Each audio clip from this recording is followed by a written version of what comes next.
Hello guys, it's me just for you. ভিডিওর intro দেখেই বোঝা যাচ্ছে সামহার আমি আবারও ঘুরতে বেরিয়েছি, এক্স্যাক্টলি তাই। তবে আজকের ট্যুরটা একেবারেই শর্ট, ভোলা চরপেশন থেকে বরিশাল। আজকের এই ভিডিওতে থাকবে যে বরিশালে যাওয়ার পথে আমরা কোথায় কোথায় ঘুরলাম, কেন গেলাম, সব কিছুই থাকবে এই ভিডিওতে। সো মুরব্বী, ভিডিওটা কিন্তু টানা যাবে না, কজ ভিডিওটা কিন্তু অনেক ইন্টারেস্টিং হতে যাচ্ছে।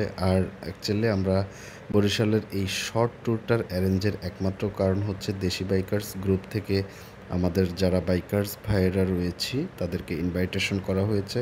মেইন ফোকাস আমরা সেজন্যই যাচ্ছি, কিন্তু তাদের অনুষ্ঠান হচ্ছে বিকাল 3টা থেকে, অ্যান্ড আমরা বের হয়ে গিয়েছি সকাল 7টায়।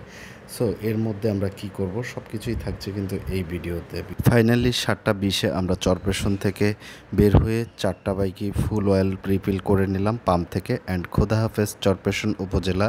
এর মধ্যে মাহবুব অ্যান্ড বাকি যারা রয়েছে তারা একটু পথে পথে দুষ্টামি করলাম একসাথে।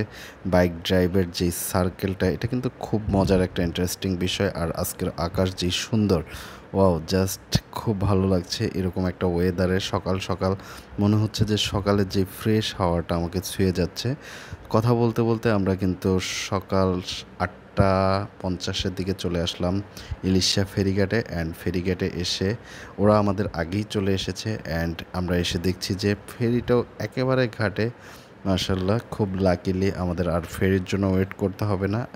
অ্যান্ড এখান থেকে পার বাইকের জন্য 120 টাকা, আর একজন পিলিয়ন থাকলে ঘাটের যে ইজারা সেটার জন্য 20 টাকা। সো 140 টাকায় ইলিশা ঘাট থেকে লাহারাট ঘাটে আমরা চলে যাব এই ফেরিতে করে। অ্যান্ড ফেরিতে আমাদের 4টা বাইকে উঠিয়ে নিলাম।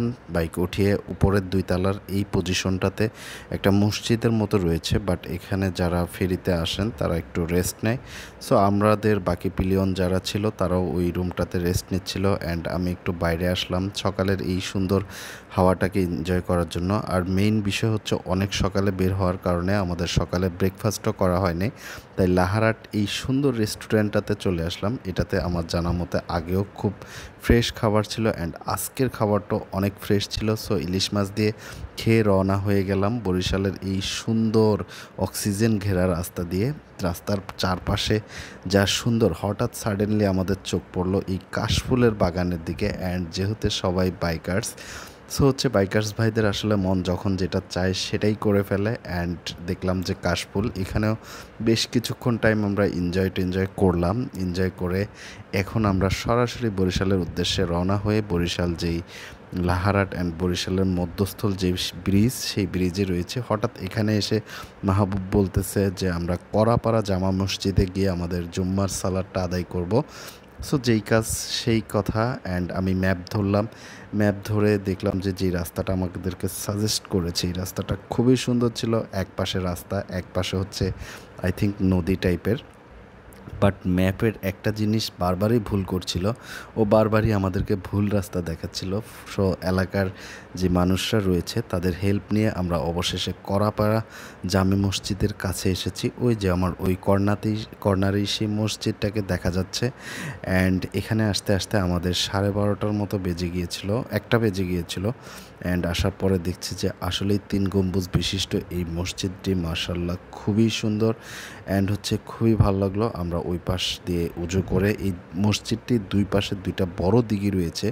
সো আমরা উজু শেষ করে মসজিদের উপরে আসলাম, অ্যান্ড মসজিদের ভিতরে একটু দেখলাম। ভিতরে দেখলাম যে এই যে বরাবর একটা বড় গম্বুজ, অ্যান্ড এর দুই পাশে আরও 2টি গম্বুজ রয়েছে। অ্যান্ড মসজিদের যে ভিতরে নিচতলাতে এখন আর নামাজ তেমন একটা পড়ানো হয় না, যখন ভরে যায় তখন পড়ানো হয়, আমরা স্থানীয়দের কাছ থেকে শুনছি। আর মসজিদের এই পাশেও একটি বারান্দা রয়েছে, এবং অপোজিট সাইডেও বরাবর একটি বারান্দা রয়েছে। সবচেয়ে ইন্টারেস্টিং পার্ট হচ্ছে এই মসজিদের 2 তলা ওঠার জন্য যে সিঁড়ি রয়েছে, সেই সিঁড়ির নিচে 2টি কবরস্থান রয়েছে। তো আমরা স্থানীয়দের কাছ থেকে জিজ্ঞাসা করলাম, তারা বলল তারাও তেমন একটা জানে না এই কবরস্থান সম্পর্কে, তবে তারা এতটুকু বলল যে যারা এখানে কাজ করেছে এই মসজিদটার বিষয়ে তাদের হয়তো কবর হতে পারে। অ্যান্ড জামে জুম্মার নামাজ আদায় শেষ করে আমরা 1টা 50-এর দিকে বরিশালের উদ্দেশ্যে রওনা হয়ে গেলাম। অ্যান্ড বরিশাল এসে আমাদের লাঞ্চ শেষ করলাম। লাঞ্চে আমরা খুব সুন্দর একটা বিরিয়ানি অর্ডার করলাম, যেটা খুবই ভালো ছিল। অ্যান্ড হচ্ছে লাঞ্চ শেষ করে অলমোস্ট আমাদের 3টা বেজে গিয়েছে অ্যান্ড আমরা চলে এসেছি কাঙ্ক্ষিত যেই ইনভাইটেশনে আমরা রয়েছি। আর ইনভাইটেশনের উদ্দেশ্যে আমরা আমাদের নাম সব কিছু আগেই দিয়েছি এবং আমাদের সবার জন্য টি শার্টের অ্যারেঞ্জ করেছে দেশি বাইকার্স, অ্যান্ড হচ্ছে সুন্দর একটা র্যালির অ্যারেঞ্জ করেছে, যেটা বরিশাল বিভাগের মধ্যে ছিল। অ্যান্ড সম্পূর্ণ র্যালিটা আমরা একসাথে কমপ্লিট করে চলে আসলাম হোটেল বরিশাল ইন। আর এখানে আমাদের ডিনারের অ্যারেঞ্জ করেছে দেশি বাইকার্সের গ্রুপ থেকে। সো বিষয়টা সব বাইকার্স ভাইয়েরা একসাথে হয়ে খুবই ভালো লাগলো। এখানে আমাদের চরপেশনের একজন বক্তৃতা দিল, আমরা হচ্ছে বসলাম। অ্যান্ড আফটার দ্যাট সন্ধ্যা যখন ঘনিয়ে আসলো আমাদের ডিনারের ব্যবস্থা অ্যান্ড ডিনার করে নিলাম, কজ আমরা একটু আগেই করলাম, কজ আমাদের আবার চরপেশন ব্যাক করতে হবে।